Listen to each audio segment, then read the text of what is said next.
Welcome, everyone, to the Deep Dive. Really glad you could join us today. We're about to get into a story that's, well, it's one of the most intense family dramas you'll find anywhere, Genesis chapter 27. This is more than just an old story. It's packed with deception, really complex family issues, and consequences that just ripple outwards. So our mission today, let's unpack how this one moment, this single event, really changed everything for Isaac, Rebekah, Jacob, and Esau. That's right. And to really understand it, you have to look closely at the narrative. We'll be focusing on the choices each character makes, what might be driving them. It's not just about what happened, but how it happened, how this family ritual ended up completely turning their lives upside down, setting a course for generations. And just so you know, we're sticking right to the text here, the 21st century King James version of Genesis 27. It's fascinating to see how the story unfolds, step by step. Okay, so let's dive in. It starts with Isaac. He's old, his eyesight's gone. And he gets this feeling, that his time is short. So he calls for his oldest son, Esau.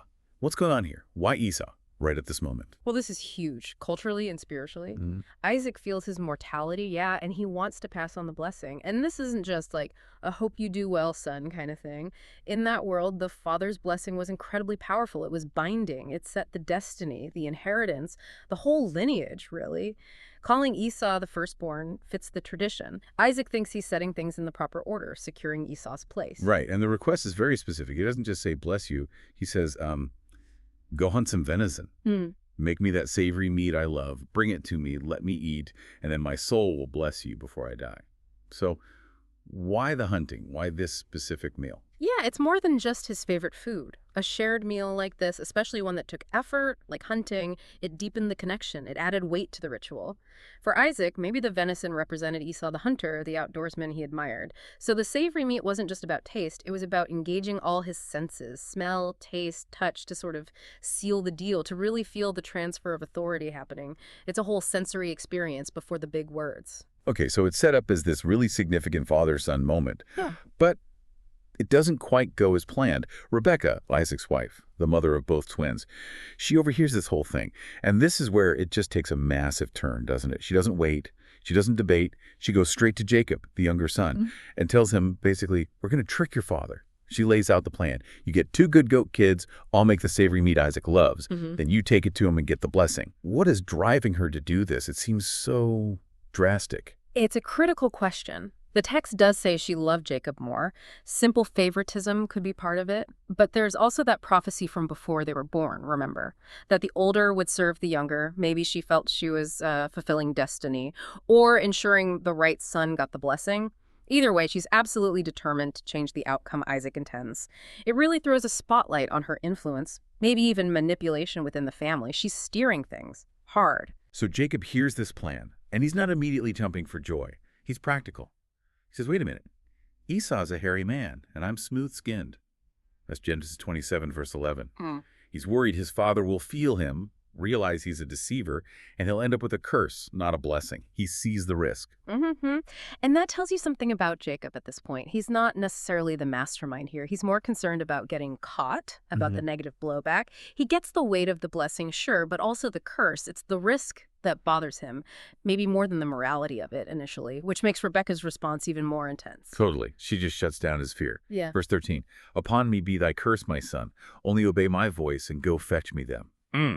She takes all the potential blame, all the spiritual risk onto herself. It's like, don't worry about that, just do it.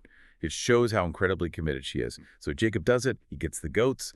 Rebekah cooks the meal just like Isaac loves it. Her resolve is just wow. And the disguise itself, it's really quite elaborate. It shows you how much thought Rebekah put into this, covering all the bases. She gets Esau's best clothes, his goodly raiment, the text calls it. Maybe they even smelled like Esau, puts them on Jacob. But the key thing is the goat skins. She puts them on Jacob's hands and the smooth part his neck. Why? To mimic Esau's hairiness, she's trying to fool Isaac's sense of touch. Since he can't see, it's a multi-sensory deception, really calculated. So Jacob, dressed up, carrying the food, goes in to his father. And Isaac, he's suspicious right away. Jacob says, my father. Isaac answers, here I am. Who are you, my son? Just straight out, who are you? And Jacob lies boldly. I am Esau, thy firstborn. I did what you asked. Get up, eat my venison so you can bless me. But Isaac pushes back a bit. How did you find it so quickly, my son? That's verse 20. And Jacob's answer, because the Lord thy God brought it to me. He actually uses God's name to cover the lie. Yeah, that detail is unsettling. Invoking God's help for his deception. It's quite a move. Maybe he's trying to convince himself, too, or just using any means necessary.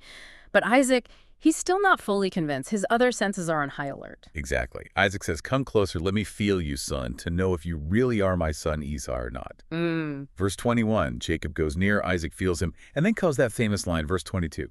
The voice is Jacob's voice, but the hands are the hands of Esau. It's almost darkly funny, isn't it? He hears one thing, feels another. But the feeling, the hairy hands, seems to override the voice. The text says he discerned him not. He asks one last time, "Are you really my son Esau?" Jacob says, "I am." So Isaac eats, he drinks, he asks Jacob to kiss him, he smells the clothes, smells like the outdoors like Esau, and then he gives the blessing. All the senses, except sight, seem convinced. And that blessing, wow, it's huge. Isaac gives him the dew of heaven, the fatness of the earth, plenty of corn and wine, that's prosperity, abundance. But then he adds, let people serve thee, and nations bow down to thee. Be lord over thy brethren, and let thy mother's sons bow down to thee. That's dominance, political power, authority over his own family, even his brother. It's fascinating, isn't it? Despite the doubts, despite the voice not matching, the physical disguise and Jacob's sheer nerve won out. And once those words are spoken in that context, they have power. They're seen as setting things in motion almost irreversibly. It's a world where spoken blessings had real, tangible weight. The timing here is just incredible. Verse 30, as soon as Isaac had finished blessing Jacob and Jacob was scarcely gone out, Esau, his brother, came in from his hunting. Yeah. Literally seconds apart, Jacob just manages to avoid him. And Esau comes in, totally oblivious. He's made his own savory meat, and he says confidently, let my father arise and eat, that thy soul may bless me. Oh, the tension. You can just feel it building. Isaac's reaction is immediate confusion. Who are you? And when Esau says, I am your son, your firstborn Esau, the impact on Isaac is physical. The text says he trembled exceedingly, like a shockwave hit him. He cries out, Who? Where is he that hunted game and brought it to me? I have eaten of all before you came and have blessed him. And then the crucial part, yea, and he shall be blessed. Isaac knows. He knows he's been tricked, but he also knows the blessing stands. He can't just take it back. Oh, and Esau's reaction, verse 34 says he cried with a great and exceeding bitter cry, just pure anguish. He pleads, bless me, even me also, O my father. He immediately gets it. Isn't he rightly named Jacob? Which means supplanter or heel grabber. He's cheated me twice. He took my birthright. Now look, he's taken my blessing. Yeah. Esau feels utterly robbed. Yeah. So about that birthright, that's an earlier story, right? But it adds to his feeling of being repeatedly cheated by Jacob. Why can't Isaac just say, oops, my mistake, let's undo that? That's a really key point about how these things were understood back then. A formal blessing, especially from a patriarch like Isaac, wasn't just words. It was believed to carry divine weight, like a spiritual transaction. Once spoken, it was considered out there, active, shaping the future. It was binding, like a sacred oath. Isaac's inability to retract it isn't about stubbornness. It's his recognition of the power of the spoken word in that sacred context. He believes it's done, sealed, even though it happened through deceit. It makes it incredibly tragic for him, too. Right. So faced with Esau's heartbreak, Isaac does give him a blessing, but it's different, a lesser one. He says essentially, okay, your dwelling will be fertile, you have sustenance, verse 39. But, verse 40, by your sword you shall live and you shall serve your brother. Kathy, it sounds pretty harsh. A life of conflict, serving Jacob, but then there's that little bit at the end, but when you grow restless, you shall break his yoke from your neck. What does that mean for Esau? It's definitely a mixed bag for Esau. He gets land sustenance, but yeah, the core of it is struggle by your sword and subordination to Jacob's line. This really sets up the dynamic we see later between the nations descended from them, Israel from Jacob, Edom from Esau, often in conflict, often with Edom subject to Israel.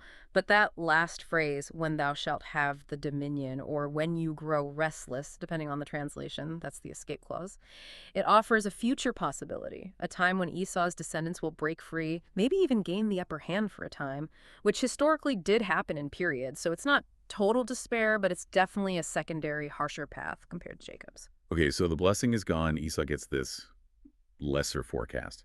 And grief turns quickly, isn't it, into something darker. Verse 41, Esau hated Jacob because of the blessing. It's not just disappointment now, it's hate. And he makes a vow, just to himself. The days of mourning for my father are near, then I will kill my brother Jacob. Wow, just like that. What does this tell us about how deep the wound is? It shows the immediate, catastrophic breakdown of the family. The deception didn't just steal a blessing, it shattered the relationship completely. Esau's desire for revenge is visceral. It's not just about property or status, it's a deep personal betrayal that demands a violent response in his mind. It highlights how the pursuit of the blessing through these means has unleashed chaos, fear, and now a deadly threat within the heart of the family. And Rebekah, who set this all in motion, she finds out. Someone tells her what Esau is planning, that he's comforting himself with the thought of killing Jacob. So ever the planner, she warns Jacob immediately, tells him to run. Flee to my brother Laban in Haran. Stay there, she says, just for a few days until your brother's fury cools down. She even says she's afraid of losing them both. In one day, Jacob to murder, Esau to the consequences. She sees the potential for total disaster. Exactly. She's still managing the situation, trying to prevent the worst possible outcome now. And notice her final move. To get Isaac to agree to send Jacob away, she doesn't tell him about Esau's death threat. No, that would reveal everything. Instead, she complains to Isaac about Esau's wives, those daughters of Heth. She says, verse 46, "I'm weary of my life because of these Hittite women. If Jacob marries one of them, what good will my life be?" It's another manipulation. She frames Jacob's departure as being about finding a suitable wife from their own people, playing on Isaac's own likely concerns about assimilation. It neatly justifies sending Jacob to her family in Haran, hiding the real urgent reason escaping his brother's murderous rage. It just reinforces her character, layering deception upon deception, leading directly to Jacob's long exile. And that's where chapter 27 leaves us. What a story. We've really seen this family just implode, haven't we?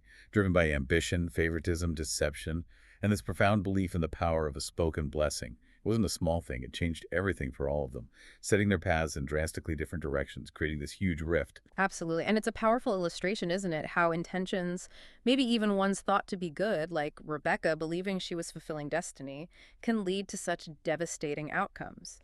It's a stark reminder that actions have consequences, often way beyond what we anticipate. It really makes you think about choices, destiny, deception, and how they all tangle together. It really does.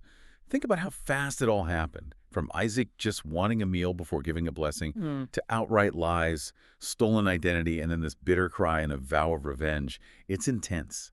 As you listen to this, what really jumps out at you is that Rebekah's planning, Jacob's audacity, Esau's raw pain, Isaac's helplessness once the blessing was given. We'd love to hear your thoughts. Maybe drop your favorite verse from this chapter or any we've discussed before in the comments below. It helps us know what resonates with you. Well, thank you so much for joining us for this deep dive into Genesis 27. It's a challenging story, but incredibly rich. And maybe take a moment to like this discussion if you found it interesting, and support the Peace Project for All channel. We appreciate you being part of these conversations. So just to recap quickly, Isaac, wanting to bless Esau, is deceived by Rebekah and Jacob. Jacob, disguised, receives the primary blessing of prosperity and dominion. Esau returns, discovers the deception, and is left with a lesser blessing and a heart full of hatred, vowing revenge. Rebekah, learning of the threat, orchestrates Jacob's flight to Haran under false pretenses, a family fractured by deceit and its consequences. Leaves you with a lot to think about, doesn't it? Like, what if Jacob had waited? What if Isaac had trusted his ears over his sense of touch? And what does it really mean for a blessing, or even just our words, to have such lasting power once they're spoken, no matter how they came about?